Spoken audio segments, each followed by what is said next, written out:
포메이션이 바로 뭐냐면 4-3-3 뭐 이런 식으로 하는 것처럼 뒤에 수비수 4명의 벽을 세우고 앞에 미드필더들 3명 그리고 공격수 3명을 세우는 게 4-3-3. 11명이라는 축구 선수들을 잘 배치하느냐에 따라서 약간 개개인의 능력들은 부족할지 모르지만 더 나은 성과를 거둘 수도 있는 게 팀 스포츠의 힘 아니겠어요? 그죠? 혼자 잘한다고 해서 독불 장군이 혼자만 공을 독점하려고 하고 막 뻥뻥 차대고 있으면 나머지 10명은 놀게 되죠. 그 10명의 집중력이 떨어지고 있는 상황에서는 아무리 상대가 잘 못하는 팀이라도 질 수도 있죠. 개별 종목들에 투자를 하면 아까 이야기했던 것처럼 삼성전자가 정말 돈을 잘 벌 때는 너무너무 좋은데 삼성전자가 작년처럼 돈을 못 벌 때는 주식 가격이 폭락해가지고 너무 고통을 받잖아요. 그래서 개별 종목에 올인하는 것보다는 여러 가지 포트폴리오를 짜게 되는데 이제 가장 중요한 포트폴리오는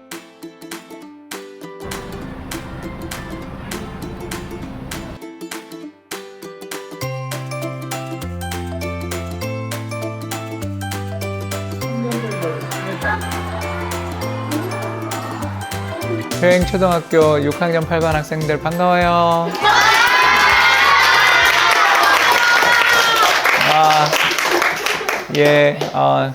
여러분들 뵙게 돼서 대단히 반갑고요. 벌써 2년 전에 벌써 이제 졸업한 여러분들의 선배랑 재밌는 수업 나눴던 기억이 있어서 오늘 또 선생님이 불러주셔가지고 이렇게 즐겁게 왔습니다. 오래간만에 학교를 왔는데 지난번 왔을 때보다 안 보이는 게 보이더라고요. 그때는 겨울에 눈 덮인 학교 교정만 보다 갔는데 오늘 오니까 학교 근처 풍경이 너무 좋아가지고 특히 앞에 그 놀이터가 있더라고요. 그래서 놀이터 일찍 와가지고 놀이터에서 좀 앉아 있는데 밑에 1학년 후배로 보이는데 애기들이 줄줄이 이렇게 손잡고서 잔디밭 가는 거 보고 갑자기 심장이 아프더라고요. 너무 이뻐가지고. 참고로 저는 그 선생님은 아들만 둘인데 이제 막내 아들이 이제 지금 이번에 고등학교 1학년이에요. 그래서 여러분보다 4살 많죠. 그래서 이제 요새 귀여운 맛은 하나도 없고요. 방 들어갈 때 문을 이렇게 잘 노크를 하고 들어가지 않으면 화내고 잘 삐지고 엄마한테 소리도 잘 지르는 아들이 돼가지고 약간 슬픈데 네, 여러분 같이 이렇게 귀엽던 시절이 있었다라고 생각하며 집에 가서 다시 한번 안아줘야 되겠습니다. 물론 안아주면 엄청 싫어하겠죠. 그래서 오늘은 여러분들하고 진로를 설계하고 경제에 대한 관심을 가질 수 있다라는 그런 이제 공부 문제를 할 텐데요. 특히 저에 대해서 이제 좀 알아보도록 할 텐데요. 여러분들은 뭐 검색해 보신 분도 계시겠지만 이제 저는 32년째, 그러니까 지금부터 한 30년 전부터 꾸준하게 경제 분석가, 이코노미스트라는 일을 하고 있어요. 그래서 이 경제 분석가라는 직업이 뭐냐 하면 세상 일이 어떻게 돌아가고 있는지 이런 일들이 생기면 이게 우리 경제에 우리나라의 삶에, 국민들의 삶에 어떤 영향을 미치는지를 측정하는 그리고 전망하는 일을 해요. 가장 대표적인 게 이제 트럼프 아저씨가 관세. 여러분 너무 잘하는데요? 와. 그러니까 145%. 모르는 게 없어, 이반은. 그래서 중국에게 관세 145%를 부과하면 우리 경제는 어떻게 되나? 환율은 어떻게 되나? 물가는 어떻게 되나? 이런 것들을 전망하고 예측하는 일을 30년째 하는데 옛날보다 점점 하면 할수록 훨씬 더 어렵다는 생각이 많이 드는 게 옛날에는 사람들이 이성적이고 똑똑한 사람들이 행동을 하니까 이 똑똑하고 현명한 사람은 앞으로도 이런 행동을 할 거라는 어떤 좀 약간 예상이 가능했는데 트럼프 할아버지는 좀 이해가 안 돼요. 뭔가 늘 화가 나 있는 것 같고 이 아저씨는 어디로 튈지 모르는 럭비공 같아가지고 예측이 지지율도 낮고 맞아요. 그러니까 이 어려운 걸 예측하려고 하다 보니까 너무너무 힘들어하고 있는 30년째 열심히 이 일을 하고 있지만 고생하고 있어요. 그래서 이코노미스트가 왜 되었나 뭐 이제 이런 질문도 하는데 이거는 이제 처음부터 하려고 시작한 건 아니었고요. 여러분 다 마찬가지입니다. 직장 생활에서 일을 하다 보면 두 가지가 갈리는 경우가 많아요. 뭐가 있을까요, 여러분? 취미, 그렇죠. 내가 좋아하는 게 있어요. 세상에. 그렇죠. 내가 좋아하는 게 있고요. 또 하나가 있어요. 어느 친구가 답했죠? 근데, 돈이 되는 게 있어요. 진짜 이거 중요한 거예요. 그리고 또 하나가 뭐냐면 내가 잘하는 게 있어요. 그쵸. 그래서 이게 세 가지가 나의 취미가 있고요. 예, 돈이 취미도 되고 재미도 되고. 친구 너무 멋져요. 그래서 취미, 재미, 돈이 있고요. 나의 적성이라는 게 있죠. 그죠? 적성이라는 거 들어봤죠? 내가 잘하는 거. 나한테 맞는. 그렇지, 그렇지. 선생님은요, 좀 짜리몽땅 하잖아요. 그런데 몸은 짜리몽땅 하면서도 야구를 되게 좋아했어요. 취미나 이런 쪽에서는 야구를 잘하고 싶었는데, 이 적성에는 안 맞았던 거죠. 근데 다행이었던 게 선생님이 어려서부터, 여러분, 우리 효행초등학교 6학년 8반 학생들도 마찬가지겠지만, 어려서부터 책 읽는 걸 좋아해가지고요. 그래서 공부의 적성이 조금 있었던 거죠. 그래서 제가 좋아하는 일은 여전히 이쪽입니다. 아직도 야구 되게 좋아하고요. 진짜 이정우 선수 야구하는 거 보고 있으면 너무 좋고요. 김도영 선수 또 홈런 치고 있는 거 보면 저게 사람인가 싶고요. 기아를. 네, 왜냐면 기아가 잘하거든요. 여러분, 야구팀은요, 잘하는 팀을 응원하시는 게 좋습니다. 너무 힘들어요. 지는 날이 많잖아요. 지는 날이 많으면 아무리 내가 너그럽게 보려고 그래도 입에서 막 이렇게 나오잖아요. 그리고 이제 마지막 세 번째가 돈이죠. 그죠? 왜냐하면 내가 열심히 일을 하는데 보상이 짜요. 그러면 하면 안 되죠. 그죠? 그래서 선생님은 좋아하는 일은 사실 아니었는데 적성이 맞고 돈도 많이 줘서 이코노미스트 경제분석가를 하게 됐어요. 그래서 아주 속세 인간이고요. 그래서 직장 생활을 하면서 열심히 야구 보러 다니고 지금도 잠실 야구장 근처에 살고 있어요. 그래서 집을 구할 때 어디 근처에 사느냐에 대해서 약간 의사가 있잖아요. 그죠? 그럴 때 야구 보러 가기 좋은 곳에. 여러분 그럴 수 있잖아요. 예를 들어서 수원에도 축구 좋아하는 학생들 있잖아요. 그죠? 월드컵 경기장 근처에서 나는 살 수도 있는 거고. 그렇지 않습니까? 그러니까 이게 조화를 이룰 수 있게끔 도와주는 게 저는 돈이다. 그런 생각을 좀 하게 되는 것 같아요. 자, 깜짝 퀴즈. 나이가 들어서 은퇴를 해서 더 이상 돈 못 버는 상황을 대비하는 것은, 우와. 다 봤어요. 자, 여기 우리, PH 스포츠 클럽? 운동 잘할 것 같은데. 노후 대비. 박수. 그래서 요즘은 이제, 경제분석가 생활을 하다가 아까도 이야기했지만 트럼프 할아버지 때문에 너무 힘들어가지고요. 이제 요새는 점점 업종을 바꾸고 있어요. 이게 가능한 거 아시죠, 여러분? 그죠?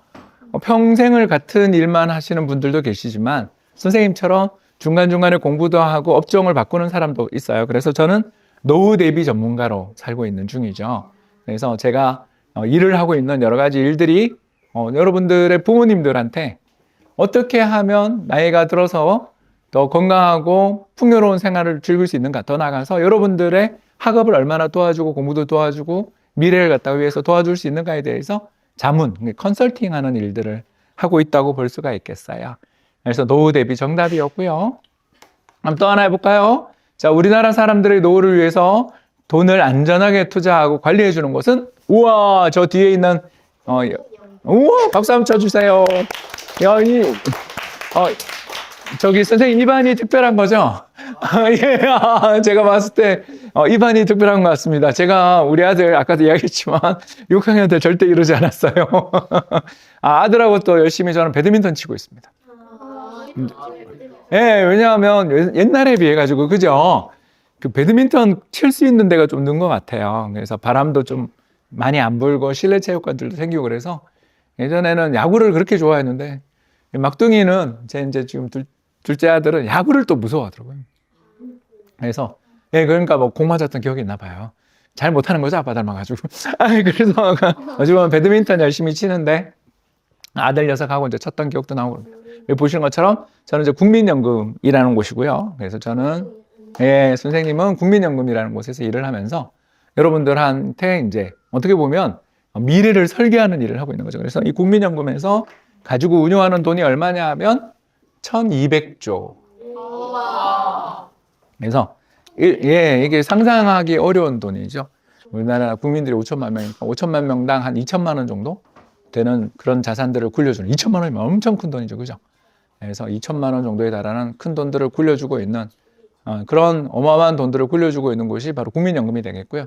참고로 세계에서 제일 부자 연금은 노르웨이 연금이라는 곳이 있는데 노르웨이 들어보셨죠? 그죠? 피오르드 비법. 그리고 겨울철에 저기 창문 밖은 유럽인가 텐트 밖은 유럽 가서 얼어 죽을 뻔했던데. 거기가 노르웨이인데요. 노르웨이는 1인당 1억씩이래요. 적립된 돈이. 그러니까 그게 부자 나라. 그러니까 부자 나라가 뭐냐 하면 노후를 위해서 나라에서 국민들을 위해서 잘 운영해주는 돈을 얼마나 많이 가지고 있느냐. 이게 진짜 부자 나라의 척도라고 볼 수 있어요. 저는 국민연금에서 어떤 일을 했냐고요? 요거 했어요. 경제 분석가. 트럼프가 대통령이 되면 내년 주식시장이 안 좋을 테니까 미리 주식을 좀 팔아둡시다. 이런 걸 결정하는. 그렇게 했었는데 잘 안 됐죠. 왜 잘 안 되는지는 여러분 아까도 잠깐 제가 웃으면서 이야기를 했었지만 트럼프라는 사람이 제가 그 국민연금에서 일하고 있었을 때 그때 그 사람이 대통령이 됐는데 이 사람이 그 합리적이고 정상적인 사람일 거라고 생각을 했었는데 그 매번 말이 달라지는데 너무 힘들더라고요. 그래가지고 이제 일 못하겠다.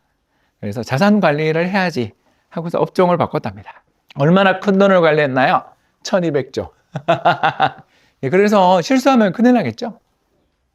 우리 국민들의 노후, 특히 부모님들이 평생에 걸쳐서 모아놨던 여러 가지 저축을 관리해 주는 곳이니까 저기 운용을 잘못하면 힘들지 않겠어요? 그죠? 그래서 스트레스도 굉장히 많이 받았고 힘들어했던 기억이 납니다. 자, 나의 진로를 설계해요. 와, 여기 계신 분들하고 이야기를 하면서 이제 금융이라는 걸 이야기하면서 어떤 직업이 있는가에 대해서 잠깐 이야기를 했었는데요. 이제 어차피 월급을 버는데 돈 공부 필요한가요? 라는 이제 질문들을 하시는 분이 있는데 이런 거에 대해서 제가 조금 더 설명을 좀 해드리자면 우리나라가 왜 이 돈 공부를 해야 되냐 하면요. 네, 여러분 잘 들으세요. 집값이 비싸요. 이렇게 제가 돌직구를 달리는 선생님입니다. 인플레이션이 친구가 아주 좋은 이야기를 했는데 물가가 오르잖아요. 물가라는 건 물건의 값입니다. 근데 물건의 값이 오르는데 보통은 임금, 우리가 받는 근로자들의 임금이 오르고 집도 오르고 하면 이게 다 좋은데 어느 시기에는 임금은 안 오르는데 집값도 오르는 경우가 있고 또 어떨 때는 임금은 오르는데 집값이 더 많이 오르는 경우도 있고 그렇죠. 그래서 이런 일들이 생기기 때문에 또 더 나가서 두 번째가 이런 우리가 필요로 하는 안락한 어떤 삶을 즐기기 위해서는 집이라든가 차라든가 다양한 가재도구라든가 이런 것들이 필요한데 그 돈을 갖다가 마련하는데 월급만으로 부족할 수 있다는 게 첫 번째였다면 두 번째는 우리가 월급을 중간에 잘 못 받게 되는 경우도 생기잖아요. 선생님은 외환위기 때 여러분들은 잘 모르시겠지만 IMF 외환위기가 닥쳤을 때 그때 증권사를 다니고 직장을 다니고 있다가 잘렸어요. 왜? 해고 당하는 건 일상적으로 벌어지는 일이었어요. 왜냐하면 우리나라 전체 경제 자체가 30대 재벌기업 중에 14개가 망했어요. 그래서 대우그룹이라고 한국에서 세 번째로 큰 그룹이 있었는데 그 그룹이 망할 때는 정말 천지가 무너지는 충격이었어요. 근데 그런 무너지는 충격들이 났을 때 내가 좀 저축을 해놓고 자산을 잘 관리하고 투자를 해놓고 있었다면 대비가 좀 되겠죠. 그죠? 그리고 급하게 내가 지금 필요한 돈이나 이런 것들을 마련하는데 어려움이 없지 않겠어요. 그래서 어떤 문제가 생길 때를 대비해서 약간 보험을 든다 생각하고서 저축을 해놓는 게 중요하겠고 마지막 세 번째는 노후 대비 우리 오늘 배웠죠. 그죠? 그래서 이런 노후 대비용으로 우리는 조금씩 돈만 열심히 모으면 된다라는 것도 중요하지만 왜냐하면 아까도 이야기했지만 취미 돈 적성 이걸 잘 갖출 수 있는 그런 직장이나 사업을 하는 게 정말 중요하지만 그것 말고도 돈을 어떻게 운영하고 관리하는지에 대해서 알면 참 좋지 않나 생각합니다. 자, 이제 해볼까요? 축구선수의 능력에 따라서 몸값이 있는 것처럼 기업들의 몸값을 나타내는 우와 여기 이번에 시가총액 우와 박수 한번 쳐줘요. 아니 선생님 이반 이거 정말 신기한데요. 제가 지금 전국의 6학년 중에 상위 1% 반을 온 거죠. 그죠? 예, 그런 것 같아요. 지금 내가 깜짝 놀랐어요. 지금 눈이 커졌어요. 선생님 눈이 되게 작은데, 눈이 지금 동그래졌습니다. 너무 놀랐어요. 맞아요. 시가총액입니다. 예, 시가총액이 뭐냐 하면, 적던 거 계속 적어야죠. 시가총액이 뭐냐 하면, 주식 가격이 있고요. 거기다가 곱하기 주식 수. 그래서 요게 시가총액이라는 것입니다. 그래서 주식 가격은 삼성전자가 55,000원입니다. 이렇게 이야기하잖아요. 그런 거에다가 곱하기 삼성전자 상장 주식 수가 얼마냐면 이 회사 되게 큰 회사잖아요. 3억 주가 넘어요. 3억 주거든. 곱하기 해서 계산을 해보면 약 200조 원 정도가 됩니다. 그러니까 이런 식으로 어마어마한 돈들을 만들어낼 수 있는 것이 바로 주식시장인 곳이고요. 그 주식시장에서 기업의 가치가 평가받는 걸 시가총액이라고 합니다. 그래서 영어로는 마켓 밸류, 시장, 마켓 밸류, 우리의 몸의 가치 하는 것처럼 그래서 마켓 밸류라고 부르죠. 이 마켓 밸류가 세계에서 제일 큰 회사, 우리나라에서 제일 큰 회사는 어딜까요? 삼성. 예. 그러면 자, 세계에서 제일 큰 회사는 어딜까요? 손. 우와. 여기 이 정도는 다 아는 거예요? 예, 애플이에요, 애플. 얼마 전에는 여러분들도 기억나시겠습니다만 엔비디아도 세계 시가총액 1위 자리에 왔다 갔다 했고 그 다음에 아마존도 기억나지만 지금은 이제 애플이죠. 여러분들도 이제 스마트폰 사게 되거나 이미 산 나이가 됐을 텐데 요즘은 저희 애도 그렇고 다 아마존, 애플만 사달라고 그러더라고요. 저는 이렇게 갤럭시를 좋아하는데 우리 아들은 애플을 좋아하더라고요. 왜 그런지 몰라요. 저도 삼성전자와 애플이었습니다. 그 다음 이제 저희가 삼성전자나 애플 같은 개별주 투자를 시작하는데 선생님은 개별주 투자를 추천하시나요? 라고 했는데 저는 선생님은 추천하지 않아요. 왜? 하도 실패를 많이 해서 그렇습니다. 예, 30년 넘게 이제 투자를 했는데 개별 종목 투자를 할 때 좀 어려움이 두 가지가 있는 게 하나는 우리가 그 회사에 대해서 잘 모른다라는 게 제일 큰 것 같아요. 당장 삼성전자에 대해서 우리가 투자를 한다 그러면 삼성전자가 이 근처에 있잖아요. 저는 선생님은 삼성전자만 한 100번 넘게 강의하러 갔던 것 같아요. 그만큼 삼성전자를 많이 방문했음에도 불구하고 선생님은 어느 부분만 좀 아냐 하면 반도체 부분만 조금 알아요. 왜냐하면 삼성전자는 스마트폰 사업부나 혹시 여러분 가전사업부 그죠? 가전제품들 이런 것도 만드는 회사라는 것도 아시잖아요. 그리고 더 나가서 여러분들 잘 모르시겠지만 디스플레이라고 이런 모니터나 텔레비전 쪽에서도 엄청나게 잘하는 회사이고요. 그리고 자회사들, 수많은 자회사들을 가지고 있어요. 근데 그 중에서 반도체가 이제 제일 큰 것뿐이고요. 그 반도체도 하나의 독립적인 사업이 아니고요. 그 안에가 또 작은 사업 부문들이 있어요. 그러다 보니까 이게 어디가 지금 어떤 식으로 돌아가고 있는지를 파악하는 게 너무 어렵다는 게 첫 번째. 두 번째가 뭐겠어요? 우리나라 내부에서 팔리는 물건은 삼성전자 전체 판매량의 매출액의 10%도 안 돼요. 나머지는 다 해외에서 팔아요. 그러니까 세계에서 가장 큰 가전회사이자 세계에서 가장 큰 반도체 회사 중에 하나이자 세계에서 가장 큰 스마트폰 제조회사거든요. 근데 문제가 시장이 해외에 있다 보니까 이 물건이 잘 팔리는지 안 팔리는지 여러분 알 수 있어요? 우리가 해외에서 살면서 삼성전자의 인기, 갤럭시 폰의 인기가 올라가는지 아닌지를 우리가 잘 모르죠. 그러니까 이게 우리나라 투자에서 어려움이 이런 데 있는 것 같아요. 그래서 너무너무 그 회사에 대해서 알기 어려운 게 첫 번째. 두 번째, 이 회사가 지금 당장 몰라. 또 미래에 어떤 식으로 움직이게 될지를 알기 위해서는 고객들의 입장에서 봐야 되는데 그 고객이 해외에 있다 보니까 투자가 너무너무 어렵더라라는 거죠. 그래서 선생님은 바로 어떤 투자 방법을 하게 되냐 하면 짜잔, 드디어 이제 축구 선수들이 나오기 시작했는데요. 이렇게 축구 선수들이 이제 자기 위치, 여기 오른쪽에 있는 선수들이 잘생겼네요. 예, 아주 잘생긴 선수들이 오른쪽에 집중적으로 포진되어 있습니다. 특히, 예, 여기 멋진데요. 예, 자, 하겠습니다. 축구 좋아하는 네. 공격수, 미드필더, 수비수 등을 조화롭게 배치하는 것을 뭐라고 하죠? 우와, 뒤에 있는 키 큰 친구. 오, 박수 한번 쳐줘요. 우와, 너무 잘하는 것 같아. 너무 잘하는 것 같아. 포메이션이에요, 포메이션. 우와, 포메이션이 바로 뭐냐면 4-3-3 이런 식으로 하는 것처럼 뒤에 수비수 4명의 벽을 세우고 앞에 미드필더들 3명 그리고 공격수 3명을 세우는 게 4-3-3.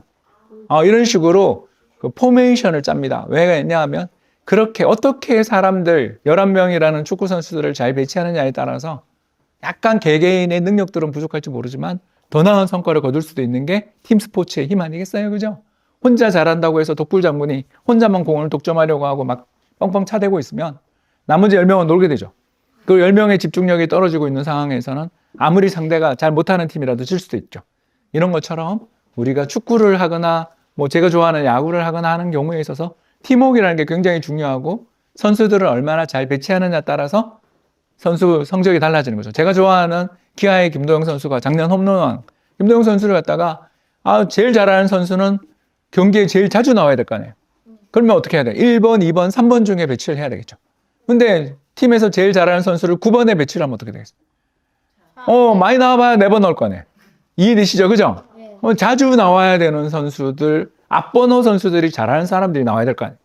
그럼 뒷번호 선수는 뭐예요? 체력 관리가 필요한 선수들이겠죠. 그죠? 적으로. 예, 그렇죠. 포수라든가 또는 유격수 같이 수비 부담이 큰 선수들은 뒷번호에. 이런 식으로 다 이유가 있거든요. 그런 식으로 포메이션을 잘 짜야 돼요. 아유, 멋진 답변. 최고였고요. 그래서 축구의 공격수, 미드필드, 수비수가 있는 것처럼 다양한 투자 대상에 분산해서 투자하고 운용하는 것을 뭐라고 할까? 오! 포트폴리오.